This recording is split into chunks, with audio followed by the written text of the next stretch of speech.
এই যে আমরা হোটেল থেকে আজকে বেরোচ্ছি, চেক আউট করবো, করে বাস ধরবো, তারপর বাসে করে কোথায় যাবো?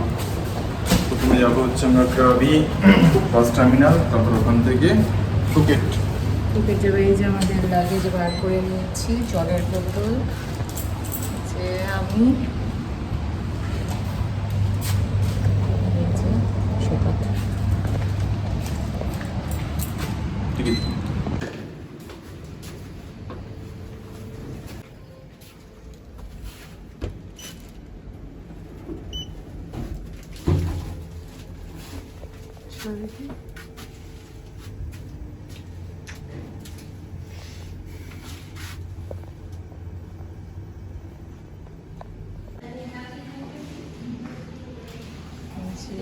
সৈকত চেক আউট করছে রিসেপশনে।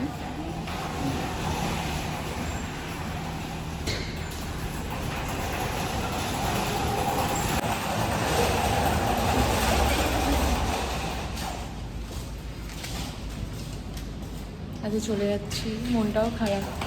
এক থেকে হচ্ছে কি মনটাও খারাপ, এক থেকে ভালো লাগছে যে অনেক দিন পর বাড়িতে পৌঁছাবো। প্রায় এক সপ্তাহের মতো ছিলাম, কিন্তু হ্যাঁ ভীষণ ভালো ঘুরেছি, খুব এনজয় করেছি। এই আর কি। বাস স্টপে এসে পৌঁছে যাচ্ছি। এটা এখানকার লোকাল বাস, যাতে করে আমরা যাবো এখন।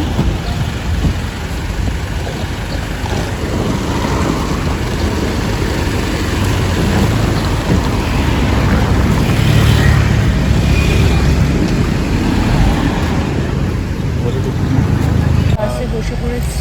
বাস থেকে এই বাস স্টপ থেকে বাস পেয়ে গেছি, আমরা ক্রাবি যাচ্ছি বাসে করে। আর এখান থেকে আহনাম থেকে ক্রাবিতে বাসে নেয় 65 নেয়। আর তারপরে ওখান থেকে আমরা মিনি ভ্যান ধরবো ফুকেট যাওয়ার জন্য, তো তাই তো ফুকেটের জন্য। আমরা ক্রাবি বাস টার্মিনালে পৌঁছে গেছি। এরপর আমরা গাড়ি ধরে যাব ফুকেট। ও জিজ্ঞেস করছে বাসের টাইম আর আমাদের সিট নাম্বার কোনটা, কোথা থেকে ধরবো। এটা আমাদের বাস, আর আমাদের লাগেজগুলো ঢোকানো হচ্ছে, বড় বড় লাগেজগুলো।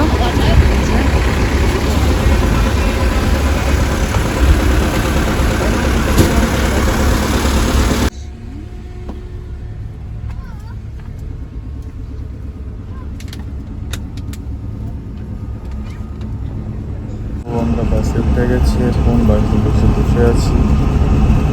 তো এখানে আসা বা বাসে টিকিট কাটা খুব একটা কঠিন কাজ না। তুমি ঢুকবে, জাস্ট ওখানে তোমার টিকিট কাউন্টার আছে, তোমাকে যে জিজ্ঞেস করবে কোথায় যেতে চাও। যেমন আমরা এসে ঢুকলাম, আমরা বললাম যে বাস টার্মিনাল 1-এ যাব ফুকেটে। তো অ্যাকচুয়ালি আমাদের প্রায়োরিটি ছিল যে আমরা বড়ো বাস নেব, কারণ ওর একটু ছোটো বাস বা মিনি ভ্যানগুলোতে একটু প্রবলেম হয়, একটুখানি মোশন সিকনেসের একটু অসুবিধা আছে।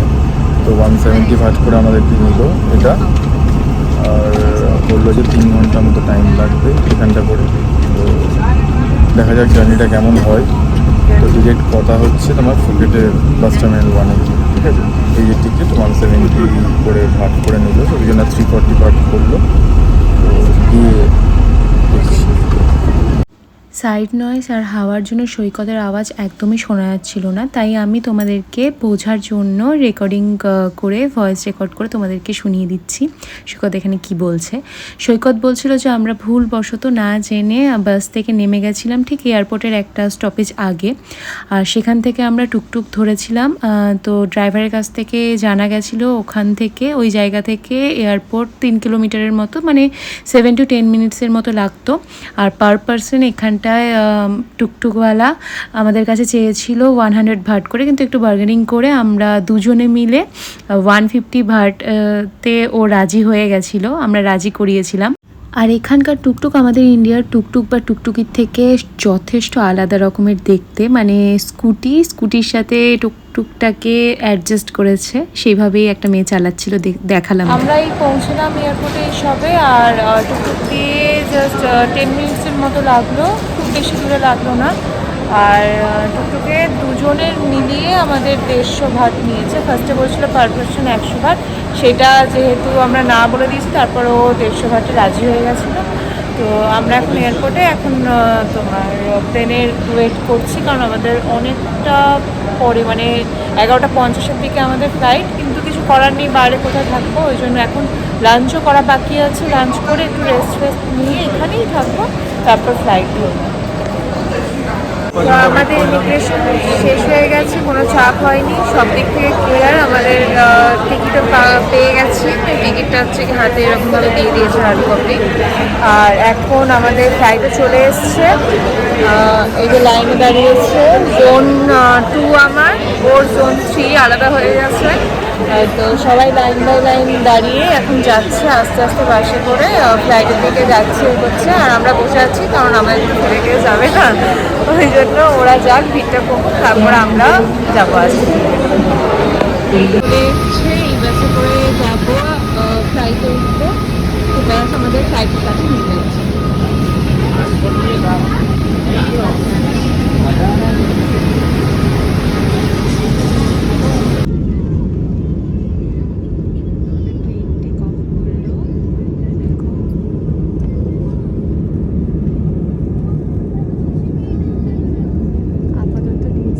কলকাতায় আমাদের ফ্লাইট টেক অফ করে গেছে, আমরা ফ্লাইট থেকে নেমে পড়েছি। এখন ওলা বুক করছে, বুক করা হয়ে গেছে, আসছে আমাদের গাড়ি।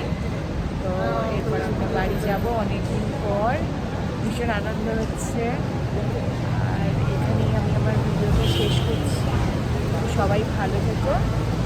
আমার হানিমুনটা কমপ্লিট হলো। আর তোমরা যারা যারা হানিমুনে যেতে চাও, তোমরা ফুকেটটাকে চুজ করতে পারো। সব রকম ইনফরমেশনটা আমি দেওয়ার চেষ্টা করেছি, আমি আর সৈকত। আর যা যা জিজ্ঞেস করার আছে কমেন্টে জিজ্ঞেস করতে পারো। চলো বাই, সবাই ভালো থেকো।